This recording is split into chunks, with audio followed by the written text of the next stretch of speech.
em prestar a prova do Itamaraty, em entrar, em serem diplomatas. Eu não tenho interesse, pelo menos no momento. Não é uma carreira que me atrai. Acho que pela quantidade de regras a que você tem que submeter, pelo quanto que você tem que se até castrar intelectualmente e politicamente estando naquela carreira, por se submeter por muito tempo a uma estrutura muito hierárquica, por também ter que nos muitos primeiros anos da carreira assumir cargos burocráticos muito chatos, né, que não me estimulariam.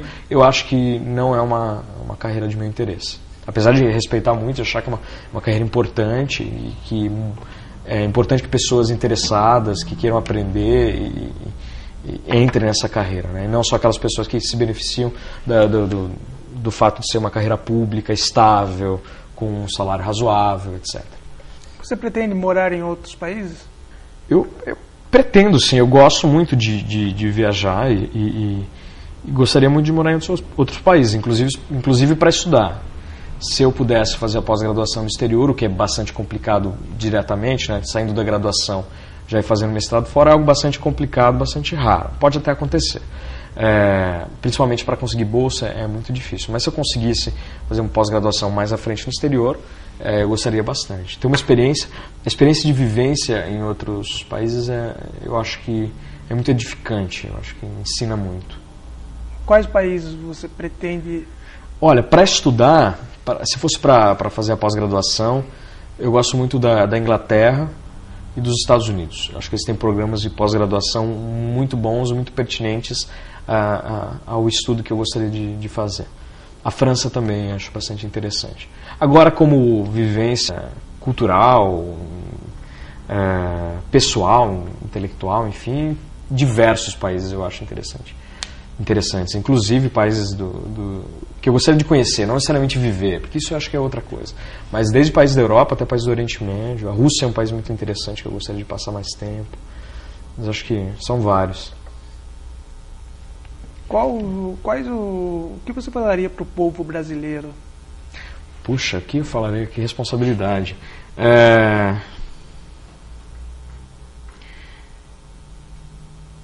Bom, eu teria que saber antes qual é o povo brasileiro ao qual estou me dirigindo, né? Eu acho que existem diversos povos brasileiros que na verdade são um só, exatamente porque organicamente eles se ligam para constituir essa teia tão complicada que é o Brasil de vivência no gozo do mais rico, no ponto mais alto, da mais rica das desigualdades do mundo, até a miséria mais absoluta. E não são muitos Brasis, é um Brasil só, que se nutre permanentemente entre si. Eu acho que eu não teria muita coisa para dizer para eles, não. Que eles já não soubessem, eu acho, das questões mais fundamentais, né, tanto de um lado quanto para o outro. Eu acho que a grande questão é o que vai ser desse país, eu acho, em termos de projeto de Estado, projeto do que é público.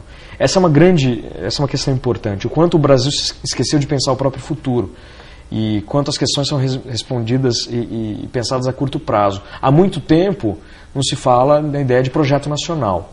Parece que é uma questão da década de 60, uma questão fora de moda. Às vezes até vista como de viés autoritário, quando na verdade é isso a grande necessidade que o país tem, que é de se pensar, de se planejar. Então eu acho que não só como obrigação de cada brasileiro pensar nessas questões e tentar influenciar ao máximo pelos canais,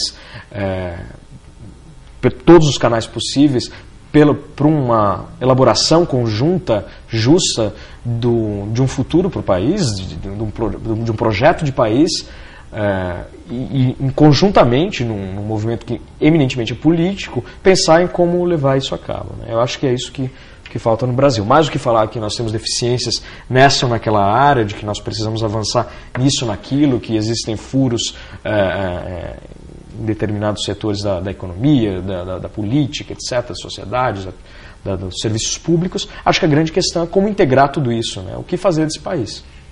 Você é a favor do presidencialismo? Do presidencialismo?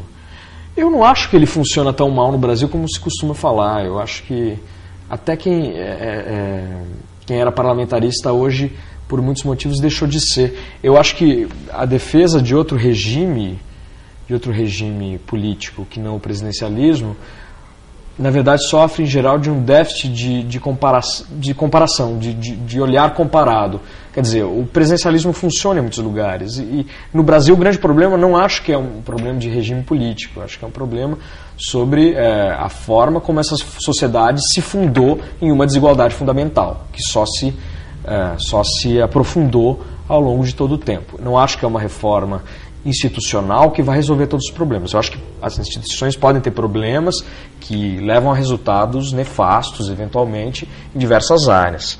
Eu acho que a questão, por exemplo, de fidelidade partidária, de regulamentação de eleições no Brasil é muito problemática. Mas não acho que esse é o grande problema do país. O problema do país é como um grupo minoritário e amplamente consegue se apropriar de uma máquina de Estado e fazer do país o seu quintal. Eu acho e faz disso um todo orgânico que chama Brasil. Eu acho que esse é o grande problema. José Henrique, estamos encerrando o programa de hoje. Dá uma dica aí para os estudantes, aqueles que esperam algo a mais sobre os estudos, sobre as universidades do Brasil. Bom, eu acho que... Primeiro de tudo, acho que não existe receita mágica para uma boa formação. Existem receitas muito boas para você entrar na universidade, existem receitas muito boas para passar na prova, que você bem entender. A principal receita, sem dúvida, é o estudo, e o estudo determinado. Mas eu acho que mais importante do que falar sobre isso, e eu acho, as experiências de estudo são muito pessoais, né, a forma, o que estudar, o quanto estudar, eu acho que isso é muito, muito pessoal e as pessoas cobrem ao longo da própria formação.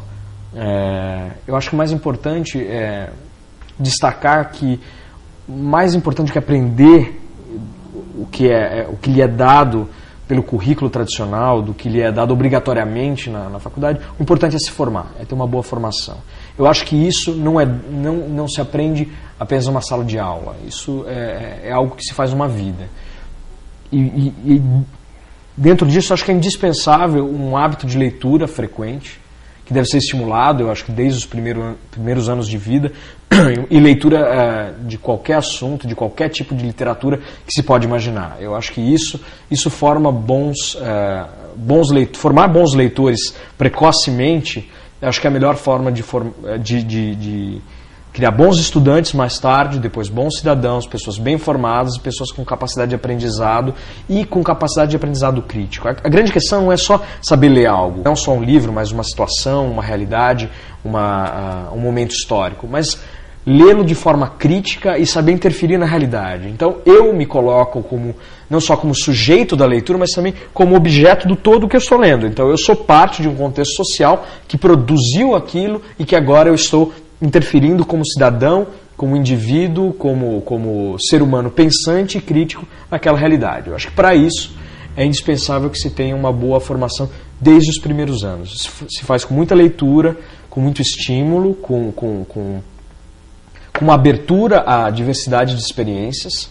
Eu acho que raramente uma pessoa tem uma boa formação se ela simplesmente se debruça sobre aquilo que lhe é dado como normal, como obrigatório nos currículos escolares. Eu acho que isso é o mínimo que se tem que fazer. Se você faz bem, nem de perto você chegou à sua obrigação. Eu acho que a obrigação de se formar bem passa também por uma tentativa permanente de leitura crítica da realidade, de construção da própria formação. Então, uma interferência permanente na própria construção de si.